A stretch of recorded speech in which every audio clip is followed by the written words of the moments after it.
Welcome to Uriah Heep, the Magician's Podcast. I'll be covering every studio song the band has recorded and every bonus track that I can find. Each week we'll go over a new song from the beginning to where they are currently, and as they keep adding albums, I'll keep adding shows. Let the deep dive party begin. In the magic garden, some were singing, some were dancing. Hello and welcome to another episode of Uriah Heep, the Magician's Podcast. I am so excited to say that I am once again not alone on the show today. I have a fantastic podcaster in his own right, a master of the Chapman stick and conversation as well, J Hammond C. Jay, how are you doing? Good. I'm real good. I excited to be here. You know, you have a great voice for this. Well, thank you. I don't know if you trained it, if you worked on it, but it's really perfect. No, it's mostly just lots of talking. And then my voice just fizzles into the ether. Well, which is weird too, because I've also when I was in college, I auditioned for the show choir, and I was told not to come back. And then when I was stage managing chess, the vocal coach for the show told me it was a good thing that I played harmonica. That way I wasn't threatened to sing along. Wow. And my mom said not to sing in church because I would offend God. That's harsh. That's very harsh. You know, the thing is it's amazing how many people see us at a certain stage of our lives and they look at where we are at that point, don't see any potential for things to change or improve, and they kind of shut us down. And I'm glad that you and so many other people don't listen to that. You're like, this is something I want to do. I'm going to find a way to make it work. I don't think I have a great voice at all, but, you know, people seem to enjoy what I do. No, you've got a great voice. And what's great about podcasting is if you have two people on that have similar voices, people get confused. Very true. So having unique voice and having a unique way of presenting yourself actually is a benefit for this medium in this format, because all you're doing is pumping sound waves into people's ear holes. And the difference that they can hang on to is the voice. It has nothing to do with like guy with red head and a guy who has, you know, the guy with brown hair, or the bald guy and the guy with all the hair, or the mullet guy and the non-mullet guy. It's basically voices. They have to hang on and figure out who's talking when. Very true. In fact, most of the time when you're listening to podcasts, you have no idea what the people you're listening to even look like. Yeah, it's true. Yeah. I'm always surprised. There are a few people I've met in person after listening to their voice, and I'm still to this day, even after I'm friends with them, still taken a little aback by their physical appearance in contrast to what I thought it was. Mm-hmm.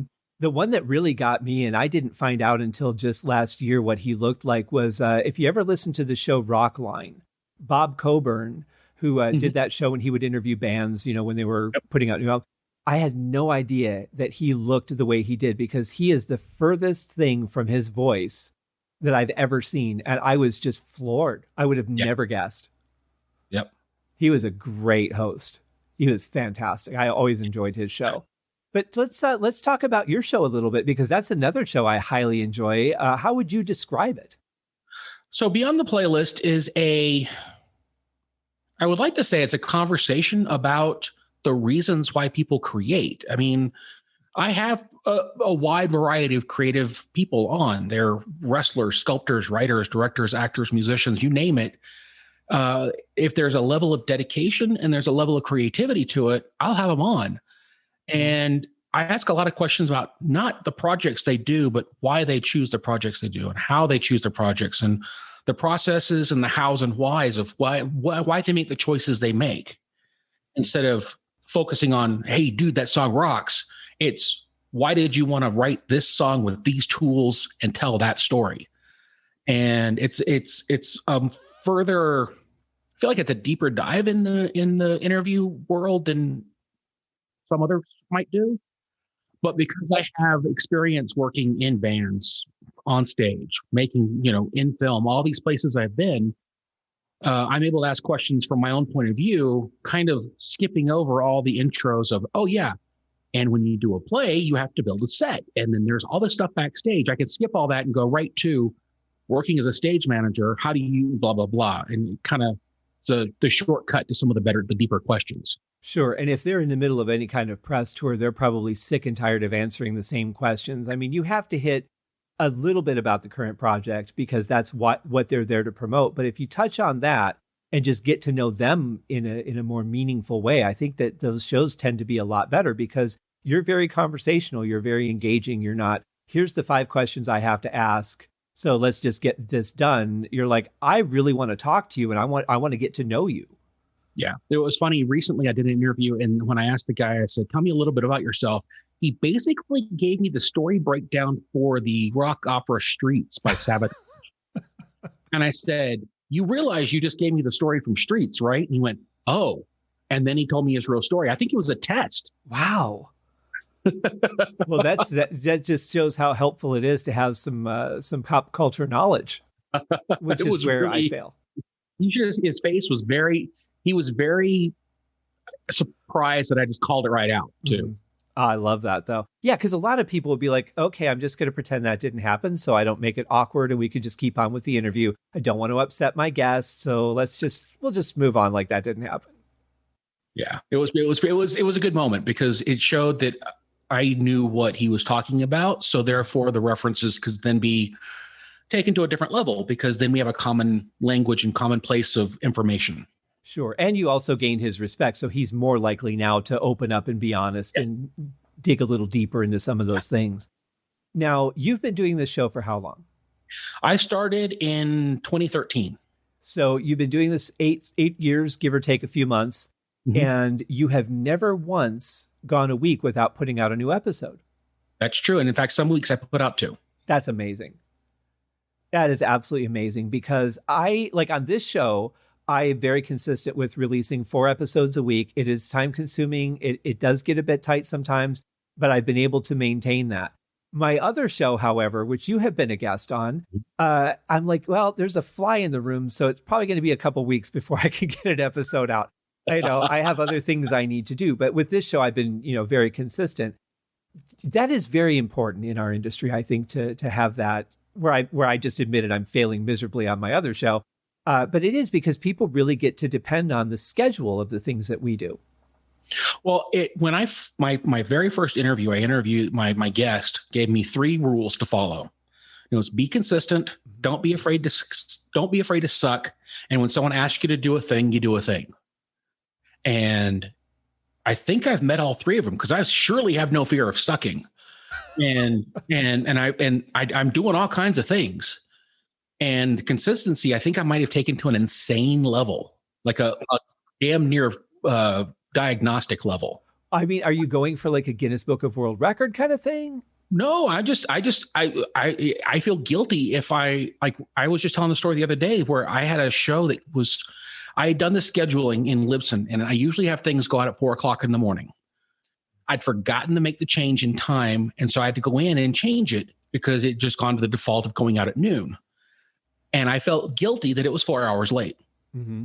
Yeah, I got that way too. In fact, I was having everything go out at 2 a.m. LA time, and I bumped it up to 1 o'clock so that I'm still up to make all the announcements. I tried to stay up until 2, and I'm kind of pushing reality a little bit. So I said, okay, I'll just do it at 1. I'm still up. I can get everything out to everybody, and then I can relax and go to bed. Yeah. It is amazing the ownership that we take over that kind of stuff, but it's so important. Yeah, I feel like everyone else. So the other thing I have to say is everything I've done subsequently, Soundography, Podcasting Idol, Women Kick Ass, all the shows I produce now for other people, all of those shows are in direct result of the work, the time, the effort I've put in to be on the playlist. And as much as I think that, okay, I'm pushing 600 episodes of this show, when can I put it to bed? I'm afraid to, because then all the other things might start falling away because this has been such a hub for all the other things that I've done. Sure. Yeah. And people have gotten to know you over that time as opposed to when you were first starting, we're like, okay, this guy, he seems pretty cool. He's got a podcast. But now they've grown with you over those 6 years or from whenever they jumped on board. Yeah, they've listened to me have 4 different microphones. Yeah. So far, I'm on 1. I'm doing well there. But you also have another show that's sort of a competition for podcasters. Yeah, that's the show I produce with Brian Ibbott called America's Next Top Podcasting Idol. Mm-hmm. And it is a reality show wrapped up. Well, actually, it's a how-to podcast wrapped up in the box and wrapping and bows of a reality competition. Mm. And we're 3 seasons into that. We're almost done with the 3rd season now. We have the top 3 as we record this. Nice. Of season 3. And, we've over the course of the last 3 years, we've developed a team behind it. And, we're getting outside of the circle of influence that we started in. We're starting to branch out with other groups and things like that. And I feel like it's one of those shows that, like when I worked my regular job, having a positive impact on the world was kind of a thing I was proud of. Sure. And with Beyond the Playlist, yes, I was providing entertainment and I was being nice and I was making relationships and all that kind of stuff. And that's great. But this is one of those ones where all the information I have, all the professional and technical information I've developed over the years, I can kind of regurgitate into this show one way or another and help other people become better at what they want to do. And so it's one of those nice things in the world that I feel like I'm kind of still participating in a positive way. Oh, for sure. And if somebody wanted to be a guest on that show or a contestant, I guess I should say, what's the criteria? What does it take to be a top podcaster? Well, the first couple of years we had a cap on maximum of 5 years of doing a show. Now we've opened it up, and I think that now we've got 7 years of doing a show. That way we can have a little more broader pool to pull from. And also it gives us a different way of working with people with established habits. Because sometimes the biggest thing is when you do a show, you're doing it on your own. So your workflow and your habits are all your own. So putting people in pushing them out of their comfort zones is a big deal. And so this year, it's just a matter of when competition stuff goes out, fill out the paperwork and put it in, because we'll probably do season 4 sometime middle of next year. So. And how many people do you accept into the first round? We do 12. We start with 12, and then over the course of the next 12 weeks, 13 weeks, we whittle it down to one winner. And they get all kinds of cool prizes. I mean, the nice thing, we have sponsors. So we have stuff from Shure. We have stuff from Contour Designs. We have stuff from Rogue Amoeba. We've got stuff from Waves. So wow. That's all quality companies right there. In fact, that new mic that Shure put out, I don't need a new mic, but I've been looking at that going, maybe I can justify it even though I don't need it. Well, when I reached out to Contour, they were like, so what do you do? And I explained it, and they're like, oh, wow, that's a group of people we don't even think about. I'm like, well, you should, because I can't live without mine. Right. Yeah. Well, it was the same thing when I connected with Audionamics for the Instant Dialogue Cleaner. That was a market that they specifically designed that for. And I'll tell you, that product is great. But I've also taken some of your recommendations. I think it was the Deep Breath that you had recommended. Yeah, I started using that because you had recommended it, and I checked it out, and I'm like, wow, this is actually really cool. I love this product. It takes a little bit to dial it in because it can cut you off pretty quick. Yeah. But once you've got it locked in, it's a fantastic plugin. Yeah, it's one of those plugins. I have different settings for the different people I work with. Mm-hmm. I can just drop it into each of their, like on the judges, I have one set for all the judges. Right. Yeah. It's taken me a while to dial them all in, so they can't change judges anytime soon because I got my templates. Right. Yeah. But once I had those set, I don't ever have to worry about hearing anyone ever take a breath again. Exactly. Well, before we get into the song today, which is off the High and Mighty album called One Way or Another, I would just want to touch base with you. Now, you and I have been a guest on each other's shows. We've also interviewed some of the same people, so we've had kind of a connection for a while. But I wanted to talk about the fact that you play the Chapman stick as well as harmonica, because the Chapman stick is a pretty rare instrument. You don't find a lot of people that play it, but it's an amazing piece of gear. Yeah. I was made aware of the Chapman stick when Discipline came out with Tony Levin. Mm-hmm. I didn't think about getting one. I didn't have any desire to have one. I just knew it existed and I thought it was cool. In 96, Liquid Tension came out, the first one, and Tony Levin again playing Chapman stick on Liquid Tension. And that's when I'm like, what is that thing? I remember seeing that once with him. What is that thing? So I pulled up the internet's in its infancy, and Chapman stick had a website. So I looked it up, and cool as hell. And I was floored by it, but I wasn't a professional musician. Mm-hmm. and it's a boutique instrument. It's kind of not cheap. So I just kind of tucked it away because it was one of those things that was nice, but there's no way I could ever need or talk anyone into ever getting one for me. So sat like that, still fascinated by it. Every time I saw an album with one on it, I bought it. Every time I heard one playing, I'm like, I know what that is. I've seen that. I know what those are. And 2012, I guess, my wife got me one for my birthday. And I started taking lessons from Steve Adelson, and I took a couple lessons from Greg Howard and bought the DVDs and the books and all that stuff. And as of today, I've never played out. I still am not very good, but every time I grab it, I feel like I'm on the brink of a breakthrough. The musical instrument changes the way you problem solve. It changes the way you think about music. It changes the way you think about all kinds of things. It's a weird way of, it has a weird way of helping you become a better problem solver because it gives you all these options. And so you have to find which option works best for you. So those kind of processes of doing that bleeds over into your life. And if nothing else, it's been great as I get older to keep my brain in shape. Yeah, and that's very important. I'm finding that as I'm getting older, I try to do more things to keep my intelligence from just turning into a bowl of mush. Mm-hmm. And a musical instrument is a great way to do that. The Chapman Stick has such a beautiful sound to it. It's really unique. And like you said, you can pick it out when you hear it. But I think it's great that you're just doing something that you enjoy doing. Not everything has to have a purpose of, I want to join a band playing this instrument, or I want to do this with or that. Some things we just need to do because we enjoy them. They keep us sharp. They keep us happy. And with guys like you and I who work around the clock, that kind of stuff is really important.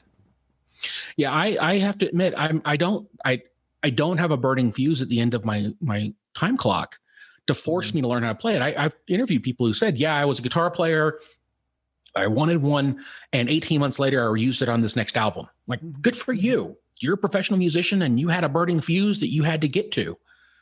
I'm a father of two, podcaster, and I don't have a burning fuse. So the progress I made in 2 years, you might have done in 20 minutes. But it's just that the level of need is different.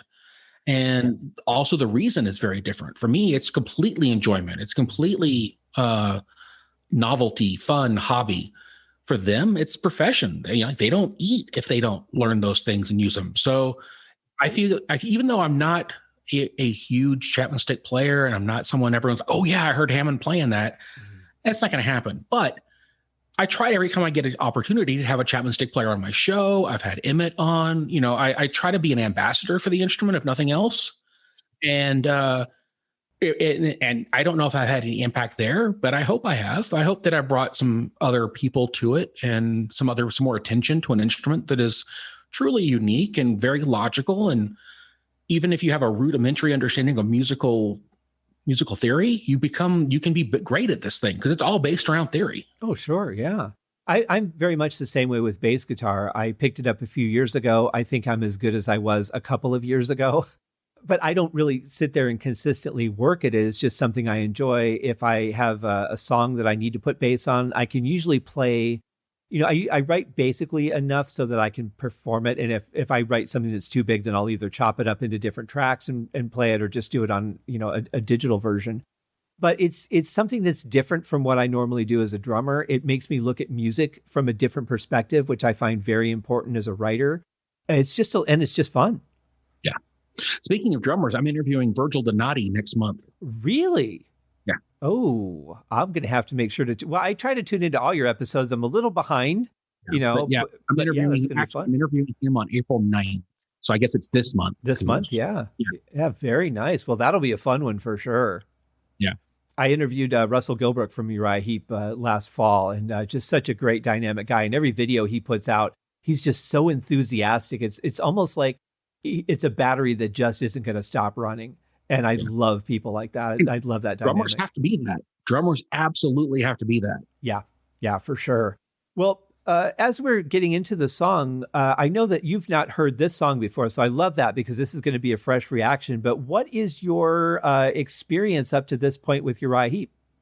I would say radio level for Uriah Heep. Mm-hmm. So classic rock stations play things. specifically when I lived in Germany. The AFN would play some Uriah Heep on occasion. So I probably know more songs than I can claim, because if I heard them, oh, that's what that is. So I would say, as far as actual conscious knowledge, it's very little, but unconscious passive knowledge, I'm probably a little higher in. Yeah. And that's okay. You know, it's one of those things with this show where I found that people really start to like the band that they've heard of and never dug into, or they're very, very familiar, like just dedicated to where they're like, I owned every album, but I bought the box set anyway because I'm a collector. I believe me, I am one of those guys. Mm-hmm. Yeah, it's amazing the amount of material that they put out over the last 50 years, but they're working on a new album, which is great. It's just going to come down to when can they all physically be in the same spot, because from what I've heard, they're in their third run of COVID now, even after their last lockdown. So I don't know when it's going to be, but I know that they'll make it happen sooner or later. This song goes back to, I think it's 75-ish, 75, maybe 76. And it's got John Wetton from Asia on it. And he was the bass and one of the vocalists in the band at this point. Just a really good straight rock and roll song, as you'll hear. And I'm going to stop the song along the way. We'll talk about the different parts that we've heard, but I really appreciate you coming on the show. And I'm really interested to see what you think of this song, because you've got quite a diverse musical knowledge. Thanks. All right. Well, let's start it and see where we go.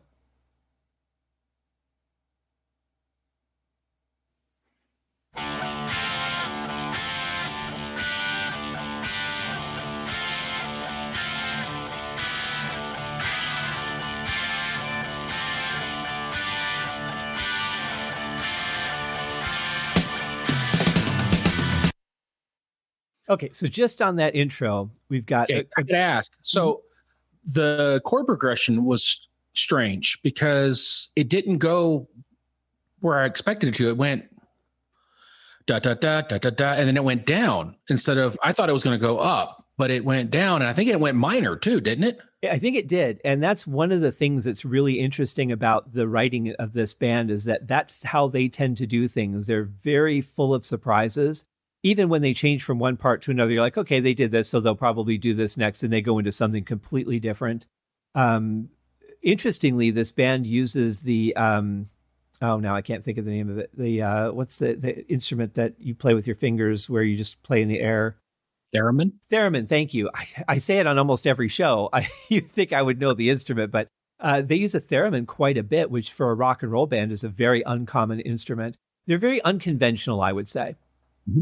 But it is a good, strong riff. I love the sound of the guitar. Yeah. And that fill leading into the first chorus was really nice. Mm-hmm. Yeah. And drum fill was really nice. Yeah, he's very good at lead-in fills, too. But also the keyboard, just the way that it just kind of revs up and then meets the guitar, another very common thing. The B3 is one of their primary instruments. That's a very, it's funny how that organ sound puts it specifically in the early to mid 70s. Oh, sure. Yeah. I mean that's pretty much, if you're going to have a signature sound of an era, that's it. Absolutely. I mean, between them and Deep Purple alone, and then you had Emerson, Lake and Palmer. Keith Emerson would filter that in here and there, although he was more into the synthesizers. Just a very strong sound for that album. And then when you hear other bands doing it, like Three Dog Night, they're not using it really rock and roll. They're not spinning the Leslie as much as it was. You can almost hear the motor start up as that organ goes. Mm-hmm. And they're also not using distortion. They're using a more straightforward, like a blues traditional type of B3. Yeah. Although I will say in the song Lady Samantha, which is one of my favorite Three Dog Night songs, the organ on that song is just perfect for what that song needed. But yeah, they really had overdriven this one, and you can almost hear the motors kick in on the Leslie.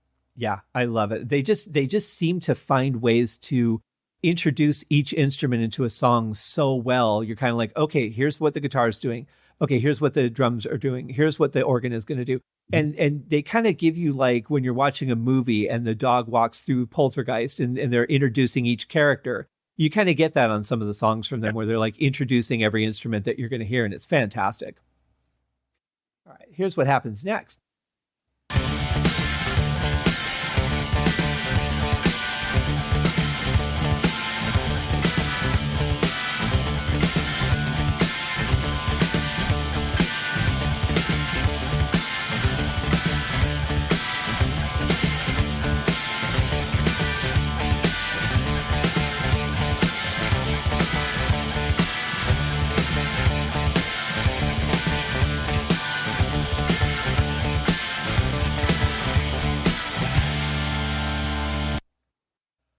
What time signature is that? Let's see. It's got to be 4/4.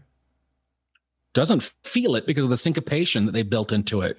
I'm so glad you said that, because I've said that on a few songs where I've actually had to go back and count them because it feels off. But the way that they feel 4/4, and the bass is lined up with. I mean, the bass and the drums are locked in. They're very much together. But if it's 4/4, they're doing it in a unique way. It's almost like they're doing a ska beat if they're doing 4/4, but it's not ska because it's not paying attention to the upbeat as much. Well, let's go back and count it and make sure, because I could be wrong, but I think it's 4. So let's go back and see. 1, 2, 3, 4. 1, 2, 3, 4. 1, 2, 3, 4. 1, 2, 3, 4. 1, 2, 3, 4. Yeah.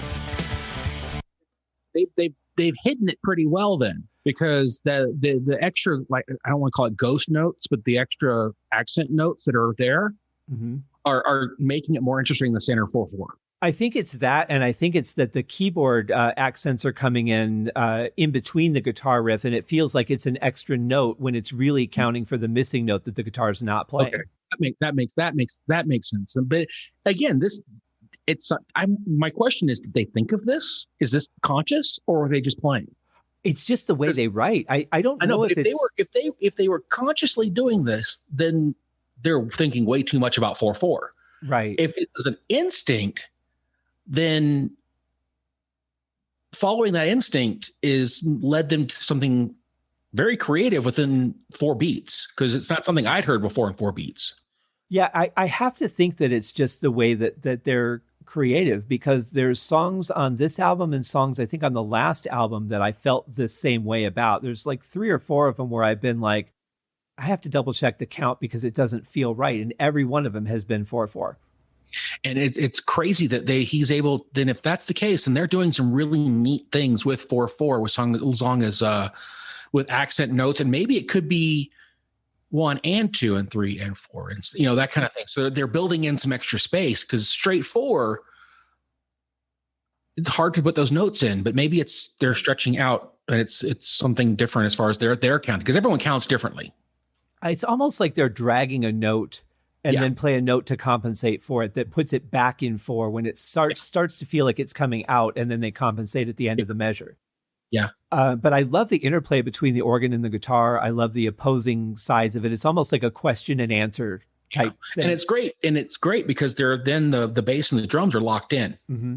Yeah, and that's pretty interesting too, because most of the time the bass in this band is typically very adventurous, playing all over the scale. I think you'd really appreciate that. And maybe he will later, but right now, as far as the intros go,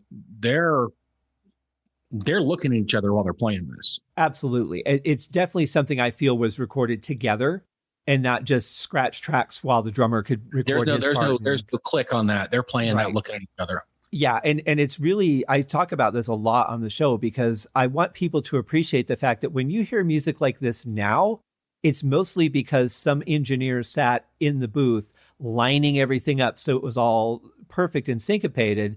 But they put it on the Pro Tools grid and lined it right up. Exactly, and you can use Snap 2 features and all this stuff to do it in a short time. But back then, you had to be able to play what we hear. And whoever was doing the editing was using tape. Yes. And a razor. And the less cutting you had to do, the cheaper the album was. Absolutely. So bands would rather re-record than have dude fix it with tape. Have you ever cut magnetic tape?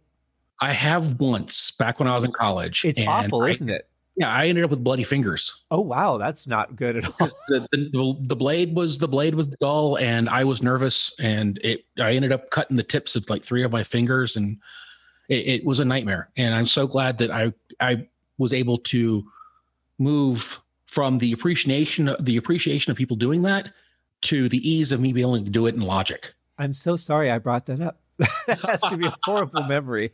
No, it's just like when people talk now, they're like, "Oh, I was sitting and my Pro Tools crashed." I'm like, "Oh, boo-hoo!" Right? Restart and keep going. I had to get Band-Aids. Yeah, and you know what happens when you're off by a fraction of a millimeter? You've ruined the song. Yep. Like the precision had to be just top notch. There was no room for error back then. And every time I think of cutting tape, I always think that episode of WKRP in Cincinnati where they had the contest and they had spliced together like 20 songs and they cut them within, just milliseconds of each other, trying to keep it so hard because they promised $10,000. Right. It was actually $1,000. And so they made it so hard that no one could ever get it. And someone ended up getting it. But every time I think about splicing tape, I always think of that editing exercise. And Johnny cut himself when he was editing the tape. Yeah, I remember that episode. In fact, I don't know if you know, but there is now a WKRP podcast where they're deep diving into every episode that WKRP put out. See, there's a show I wish I thought of. Yeah, me too. I need an excuse to watch that show. Well, there you go. It is now released out in a box set, which has every episode. They had a lot of problems with getting the rights. Yeah. And the way that they did the show, they don't have the separated tracks anymore.